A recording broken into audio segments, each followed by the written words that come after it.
গত 10 বছরে বৈধ পথে বিদেশে গিয়ে অবৈধ হয়ে ফিরেছেন প্রায় 7 লাখ বাংলাদেশি।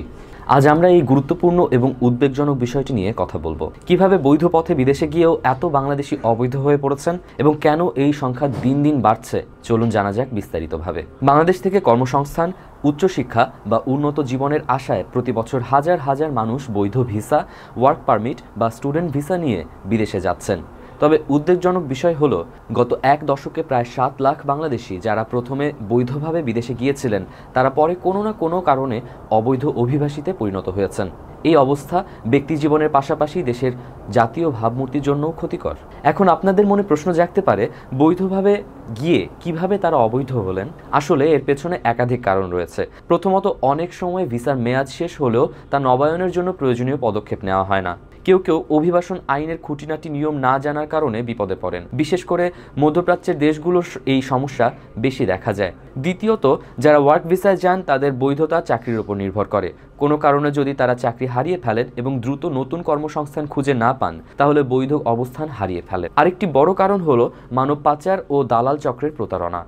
অনেকে বিদেশে বৈধভাবে পাঠানোর কথা বলে ভুয়া প্রতিশ্রুতি দেয়, কিন্তু সেখানে পৌঁছে দেখা যায় কাজ বা বসবাসের জন্য পর্যাপ্ত সহায়তা নেই। তখন অনেকে বাধ্য হয়ে অবৈধভাবে থেকে যান। এর বাইরে রয়েছে নথিপত্র সংক্রান্ত সমস্যা।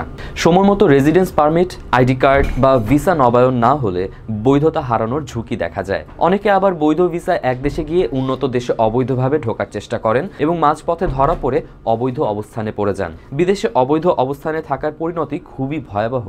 অবৈধ প্রবাসীদের অনেক সময় ডিপোর্ট করা হয়, অর্থাৎ গ্রেফতার করে নিজ দেশে ফেরত পাঠানো হয়। কারো কারো ক্ষেত্রে মোটা অঙ্কের জরিমানা কিংবা কারাদণ্ডও হতে পারে। এছাড়া অবৈধভাবে থাকার কারণে ভবিষ্যতের জন্য কোনো দেশে ভিসা পাওয়া অত্যন্ত কঠিন হয়ে পড়ে। মানসিক চাপ, নিরাপত্তাহীনতা, চিকিৎসা ও আইনি সহায়তার অভাব সব মিলিয়ে তাদের জীবন হয়ে ওঠে অত্যন্ত কষ্টকর। আর অর্থনীতির দিক থেকেও ক্ষতি হয়, কারণ অবৈধ প্রবাসীরা রেমিটেন্স পাঠাতে পারেন না বা সীমিত পরিসরে অর্থ উপার্জনের সুযোগ পান। সরকার এই সমস্যা মোকাবেলার কিছু গুরুত্বপূর্ণ উদ্যোগ হাতে নিয়েছেন। যেমন, বিদেশে যাওয়ার আগে কর্মীদের যথাযথ তথ্য ও প্রশিক্ষণ প্রদান করা হচ্ছে, যাতে তারা স্থানীয় আইন কানুন সম্পর্কে সচেতন থাকেন। বৈধভাবে কাজের সুযোগ বাড়াতে বিশেষ কর্মসূচি চালু করা হয়েছে। মানব পাচার রোধে আইন শৃঙ্খলা বাহিনীর কঠোর অভিযান চালাচ্ছে। গন্তব্য দেশগুলোর সঙ্গে দ্বিপাক্ষিক সমঝোতা স্মারক স্বাক্ষর করে অভিবাসন ব্যবস্থাকে স্বচ্ছ করার প্রচেষ্টা চলছে। পাশাপাশি যারা অবৈধ হয়ে পড়েছেন তাদের নিরাপদে দেশে ফিরিয়ে আনতেও সরকার বিশেষ কর্মসূচি চালু করেছে। তবে এই পদক্ষেপগুলোই যথেষ্ট নয়, আরও কিছু গুরুত্বপূর্ণ ব্যবস্থা জরুরি। বিদেশে যাওয়ার আগে পূর্ণাঙ্গ প্রশিক্ষণ ও অভিবাসন বিষয়ে সচেতনতা বাড়াতে হবে। ভিসা নবায়ন প্রক্রিয়া সহজ ও দ্রুততর করতে হবে। দালাল চক্রের দৌরাত্ম্য বন্ধে কঠোর আইনি প্রয়োগ এবং নজরদারি বাড়াতে হবে। বিদেশে বাংলাদেশি দূতাবাসগুলোর সক্ষমতা বাড়াতে হবে, যেন তারা দ্রুত ও কার্যকর সহায়তা দিতে পারে। মধ্যপ্রাচ্যের উপর নির্ভরশীলতা কমিয়ে ইউরোপ, আফ্রিকা ও পূর্ব এশিয়ার নতুন শ্রমবাজার খুঁজতে হবে। এবং অবশ্যই প্রবাসীদের পরিবার থেকেও নিয়মিত যোগাযোগ ও সহযোগিতা নিশ্চিত করতে হবে, যাতে তারা বিপথে না যান।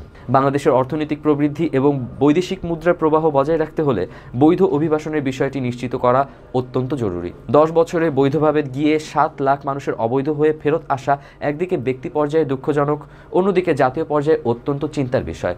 এই সংকট থেকে উত্তরণে সরকার, ব্যক্তি এবং সমাজের সমন্বিত প্রচেষ্টা অপরিহার্য। সচেতনতা, শক্তিশালী নীতিমালা এবং কার্যকর তদারকির মাধ্যমে বৈধ অভিবাসনের একটি নিরাপদ ও সফল ভবিষ্যৎ গড়ে তোলা সম্ভব।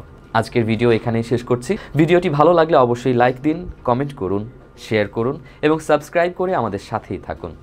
ধন্যবাদ সবাইকে।